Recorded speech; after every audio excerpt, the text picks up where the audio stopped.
On a demandé à Aïcha radiallahu anha quelle est la chose la plus étonnante que tu as vue chez le messager d'Allah. Elle a raconté une nuit avant d'aller dormir. Il m'a demandé « Me permets-tu d'adorer mon Seigneur durant cette nuit ?»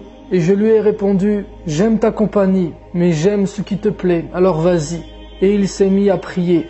Et cette nuit-là, il a énormément pleuré. Les larmes qui coulaient sur ses joues ont fini par remplir sa barbe. Et ces larmes qui remplissaient sa barbe ont fini par mouiller le sol. Et il a continué à prier. Et il a continué à pleurer ainsi jusqu'à ce qu'on entende Bilal appeler à la prière de Subh. Alors j'ai dit « Ya Rasulullah, pourquoi tout ça alors qu'Allah t'a pardonné tes péchés passés et futurs ?» Et il m'a répondu « Un verset m'a été révélé et malheur à celui qui ne le médite pas. » Quel est ce verset qui te met dans cet état, Ya Rasulullah? C'est celui-ci. Inna fi khalqi samawati wal ard wa ikhtilafi al-layli wan nahar la ayatin li ulil albab. Il y a dans la création des cieux et de la terre et dans l'alternance de la nuit et du jour des signes pour les doués d'intelligence. Un verset qui pourrait passer inaperçu pour nous a eu un impact énorme sur lui. En vérité, les gens qui sont sur terre ne se posent pas les vraies questions. On est entouré par une immensité de merveilles et de miracles, mais on n'ouvre pas les yeux. Notre cœur reste cadenassé, et malgré ça, on croit avoir l'intelligence. On est plongé dans des détails insignifiants, on regarde pas plus loin que le bout de notre nez, et on a démenti, consciemment ou inconsciemment, la vérité. Cette vérité qui saute aux yeux pourtant, cette vérité qui nous amène à grandir, en nous rappelant notre petitesse. Allah, celui avec lequel il n'y a aucun Dieu, nous a fait passer du néant à l'existence et d'un miracle à un autre. Toute notre conception témoigne de sa puissance infinie, de sa grandeur incommensurable. Notre mère a porté pendant 9 mois le miracle. يخلقكم في بطون أمهاتكم خلقا من بعد خلق في ظلمات 3 ذلكم الله ذلكم الله ربكم له الملك لا إله إلا هو فأنى تصرفون. Il vous crée dans les ventres de vos mères, création après création, dans 3 ténèbres. Tel est Allah votre Seigneur. À lui appartient toute la royauté. Il n'y a pas de Dieu à part lui. Comment pouvez-vous vous détourner? ثم جعلناه نطفة في قرار مكين. Puis nous en avons fait une goutte de sperme dans un reposoir sûr. Cela a commencé avec une nutfa, le mélange du sperme et de l'ovule, qu'Allah a placé dans un reposoir solide, qui est l'utérus de la maman. ثم خلقنا النطفة علقة. Puis ce mélange a donné une alaqa, qui fait référence à quelque chose qui s'accroche. L'embryon s'accroche à l'endomètre de l'utérus et lui tire du sang, comme une sangsue. Et d'ailleurs, alaqa en arabe fait référence à la sangsue également. Puis de quelque chose qui s'accroche, nous avons créé un morceau de chair mâchée. Puis du morceau de chair mâchée, nous avons créé des os, puis nous avons revêtu de chair les os. À partir de ce stade, lorsque nous étions comme un morceau de chair mâché, nos os et nos muscles se sont formés. Ensuite, nous en avons produit une toute autre création. Au début, nous étions comme une sangsue, puis un morceau de chair. Puis lorsque nos os et nos muscles se sont formés, cet embryon commençait à avoir des caractéristiques humaines bien distinctes. Il l'a transformé en une toute autre création. Et en quelques mois, nous sommes passés d'une goutte vile à un fœtus qui commence à ressembler à un bébé. Fatabarakallahu ahsanul khaliqin. Ce 13e et 14e verset de la sourate Sajda, sourate 32, qui veut dire la prosternation, nous amène en réalité à ça. En méditant sur ces étapes, sur le développement de l'embryon, on ne peut que se prosterner devant Allah en disant Fatabarakallahu ahsanul khaliqin. Gloire à toi, tu es le meilleur des créateurs. Il nous a créés, création après création. وَجَعَلَ لَكُمُ السَّمْعَ وَالْأَبْصَارَ وَالْأَفْئِدَةَ لَعَلَّكُمْ تَشْكُرُونَ. Et il nous a donné l'ouïe, les yeux et l'intelligence. Et ce verset est encore une fois tout à fait exact. Dans le ventre de notre mère, nous avons commencé à entendre avant d'ouvrir les yeux. Et le cerveau, la compréhension, s'est mis à fonctionner en dernier. Wallahu akhrajakum min butuni ummahatikum la ta'lamuna shay'a. Allah vous a fait sortir des ventres de vos mères alors que vous ne saviez absolument rien. Nous ne connaissons rien de ce monde. Jusqu'à présent, nous vivions dans l'eau grâce à un cordon ombilical qui nous permettait de boire, de manger et de respirer. Nous voilà dans un nouveau monde et on nous a coupé ce cordon. Comment allons-nous faire pour survivre? Et là, Allah subhanahu wa ta'ala nous a appris les bases. Il nous a appris à téter le sein de nos mères. Et voilà encore un miracle.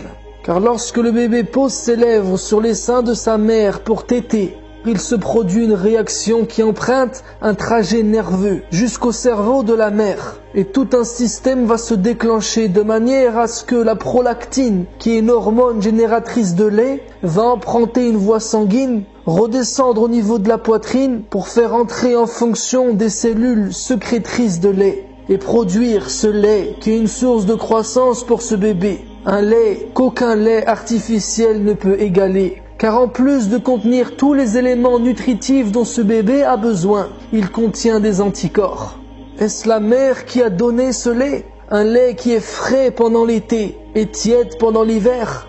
Est-ce notre mère qui nous a formés dans son ventre? Est-ce notre mère qui nous a créés? Ou est-ce Allah, celui qui a créé chaque chose? Et qui d'autre au monde aurait pu faire tout ça? لَقَدْ خَلَقْنَا الْإِنسَانَ فِي أَحْسَنِ تَقْوِيمٍ. Qui d'autre au monde aurait pu faire de nous une créature aussi merveilleuse, une créature aussi fantastique? À l'intérieur de notre corps, notre sang circule dans 90 000 kilomètres de vaisseaux sanguins, d'artères et de veines. 90 000 kilomètres de routes et de chemins à l'intérieur de nous-mêmes.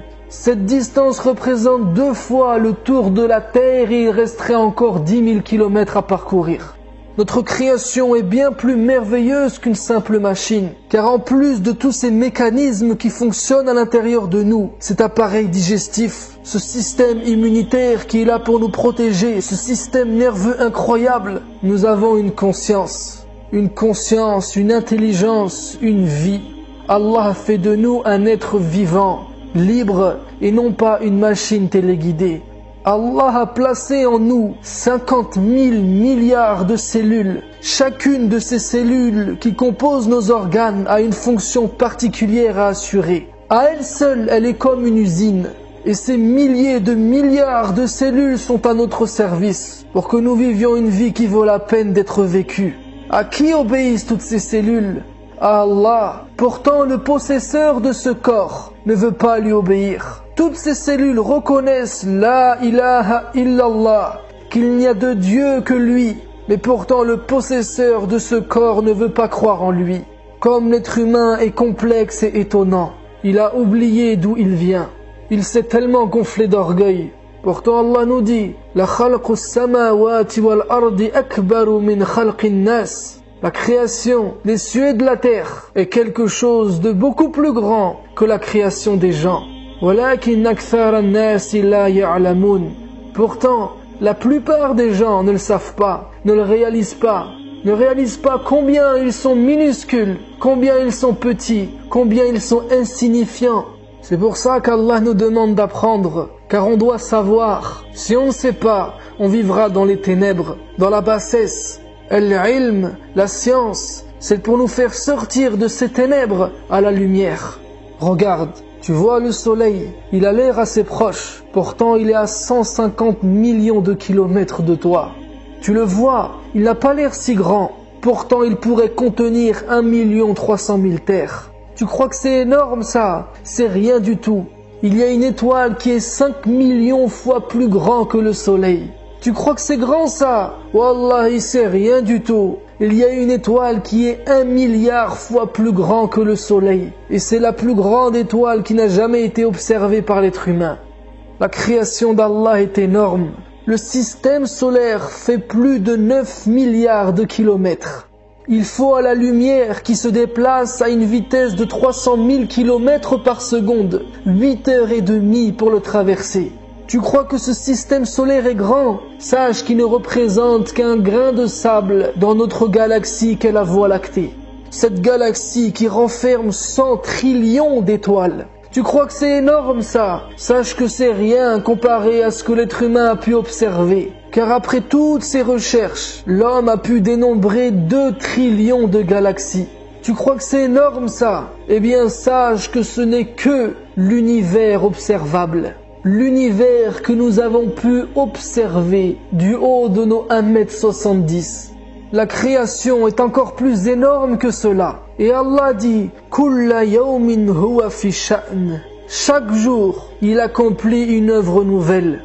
Il est sans cesse au service de sa création, en train de s'occuper de ses créatures. Il fait tourner la terre sur elle-même. Et la vitesse de la rotation de la terre peut monter jusqu'à 1700 km/h. Il fait tourner la terre autour du soleil. Et sa voltige s'élève à 108 000 km/h. Et à cette vitesse-là, il lui faut 365 jours, 1 an pour faire le tour. Et tout ce système solaire est en rotation autour du centre de la galaxie. Tout cela tourne à 774 000 km/h. Et le plus fort, c'est que personne ne s'en rend compte. Mais il y a encore plus grand que ça, parce qu'Allah Azza wa Jal dit « وَالسَّمَاءَ بَيْنَاهَا بِأَيْدٍ وَإِنَّا لَمُوسِعُونَ » Cet univers, nous l'avons construit par notre puissance et nous l'étendons constamment dans l'immensité. Cet univers, depuis qu'il l'a créé, est sans cesse en train de s'élargir, de s'agrandir. Est-ce que tu crois que celui qui gère tout ça n'est pas capable de résoudre tes problèmes à toi, n'est pas capable d'arranger ta petite vie à toi, n'est pas capable de te faciliter les choses à toi? Les gens cherchent les solutions dans les choses et dans les causes, placent leur confiance dans leurs pistons, placent leur certitude dans leurs médicaments. Ils se prennent la tête à faire des plans et des stratégies et ils oublient Allah. Ils oublient le Seigneur de l'univers. Ils cherchent des solutions chez autre que lui. Ils cherchent ailleurs. Alors que la vraie relation, c'est la relation avec Allah. Car si sa grandeur est infinie, est absolue, est inconcevable et inimaginable, sache qu'il n'est pas pour autant absent. Au contraire, وَهُوَ مَعَكُمْ أَيْنَمَا كُنْتُمْ وَاللَّهُ بِمَا تَعْمَلُونَ بَصِيرٌ. Il est avec vous, où que vous soyez. Et Allah observe parfaitement ce que vous faites. Nous ne sommes qu'une poussière dans l'univers, mais pourtant il est là, il est bel et bien là, tout proche, plus proche de toi que toi-même, et il est là pour toi. Il est là, il s'est révélé à nous. الذي له ملك السماوات والأرض ولم يتخذ ولدا ولم يكن له شريك في الملك. C'est lui à qui appartient la royauté des cieux et de la terre, qui ne s'est pas attribué d'enfant et qui n'a pas d'associé en sa royauté. وَخَلَقَ كُلَّ شَيْءٍ فَقَدَّرَهُ تَقْدِيرًا. Qui a créé toute chose en lui donnant ses justes proportions. Allahu Akbar. Tout cet univers fonctionne parfaitement. Lorsque tu observes, tu ne peux que baisser les yeux par humilité. Tout est ordonné. La shamsu yanbaghi laha an tudrika al-qamar wa la laylu sabiqu an-nahar. Le soleil ne peut rattraper la lune, ni la nuit devancer le jour. Tous ces corps célestes, ces planètes ne peuvent pas se rencontrer. Pourquoi? Parce que wa kullun fi falakin yasbahun. Parce que chacun vogue dans une orbite. Toute cette création est le fruit d'un calcul minutieux. Qui est derrière tous ces calculs? Alladhi ahsana kulla shay'in khalaqa. Celui qui a bien fait tout ce qu'il a créé. Pourtant Allah nous dit, mais ils ont adopté en dehors de lui des divinités qui, étant elles-mêmes créées, ne créent rien et qui ne possèdent la faculté de faire ni le mal ni le bien pour elles-mêmes et qui ne sont maîtresses ni de la mort, ni de la vie, ni de la résurrection. C'est pour ça qu'il faut apprendre. Et le ilm, la science, le savoir, c'est de connaître la vérité et avant tout de connaître Allah. Et tout ce qui t'entoure témoigne de cette vérité. سنريهم آياتنا في الآفاق وفي أنفسهم حتى يتبين لهم أنه الحق. Nous leur montrerons nos signes dans l'univers et en eux-mêmes jusqu'à ce qu'il leur devienne évident que c'est cela la vérité. En observant, en étudiant, tu ne peux que sortir avec une conclusion. C'est La ilaha illallah. il n'y a de Dieu qu'Allah, que Dieu. Comme disait Louis Pasteur, un peu de science vous éloigne de Dieu, mais beaucoup de science vous y ramène. Il a dit aussi, plus j'étudie la nature, et plus je suis émerveillé par les travaux de notre Créateur. La science me ramène plus proche de Dieu. Robert Boyle a dit, lorsque j'observe le livre de la nature à la lumière de la chimie, je me trouve souvent contraint d'exclamer, quel magnifique travail! Ô Seigneur, avec quelle sagesse tu as créé tout cela! Il a dit aussi, la grandeur, la beauté et l'ordre des corps célestes, la structure excellente des animaux et des plantes, ainsi que d'autres phénomènes naturels, ne peuvent qu'amener un observateur intelligent à conclure qu'il existe un auteur suprême, puissant, juste et bon. Newton a déclaré « Ce système si merveilleux qui est l'univers, avec le soleil, les planètes et les comètes, ne peut que provenir de la volonté et du pouvoir d'un être intelligent. Cet être gouverne toutes choses, et pas seulement le monde. Reconnaissant son pouvoir sur toutes choses, on se doit de l'appeler Seigneur Dieu. Ce Dieu suprême est un être éternel, infini et absolument parfait. » Copernic a dit « Le fait de connaître les œuvres grandioses de Dieu, d'essayer de comprendre sa sagesse, sa majesté et son pouvoir, et d'apprécier d'une certaine manière le fonctionnement de ses lois, est certainement une manière d'adorer Dieu. » Johannes Kepler a dit « Nous voyons maintenant comment Dieu, tout comme un architecte, a créé le monde avec une telle précision et minutie. » William Harvey a déclaré « Nous reconnaissons que Dieu, le Créateur suprême et tout-puissant, est responsable de la création de tous les animaux, et sa création et ses travaux pointent vers son existence. Toute chose vivante est confectionnée et ordonnée avec une sagesse divine unique et avec une habileté des plus remarquables. » Et pour terminer avec les déclarations des grands scientifiques, Einstein a dit « Je veux savoir comment Dieu a créé ce monde. Je ne suis pas intéressé par tel ou tel phénomène dans le spectre de tel ou tel élément. Je veux connaître ses pensées. Le reste sont des détails. » Il a dit aussi « Je l'ai dit de nombreuses fois, Dieu ne joue pas au dé avec ce monde. » La grande majorité des scientifiques, ceux qui ont observé, ont reconnu l'existence de Dieu, la grandeur infinie d'Allah. La religion qu'ils ont suivie après cela, c'est autre chose. Mais la première marche déjà, c'est la'allakum tashkurun, c'est de reconnaître, de croire en un Dieu qui est là, qui nous connaît. Et une fois que cette croyance est dans le cœur, la personne doit se demander, et si Dieu existe, a-t-il communiqué avec nous? A-t-il des choses à nous dire? Nous a-t-il donné des directives? Et c'est là que la révélation prend tout son sens, et c'est là que la religion intervient. Wallahi mes frères et sœurs, c'est cette science-là qu'Allah nous demande d'acquérir dans le Coran. Quand Allah parle de science dans le Coran, il parle d'astronomie, d'anatomie, de biologie, de géologie. Écoute et rappelle-toi le premier verset avec lequel il a débuté la révélation. Iqra bismi rabbika alladhi khalaq. Étudie, apprends, lis. Quel livre je dois lire, ya Allah?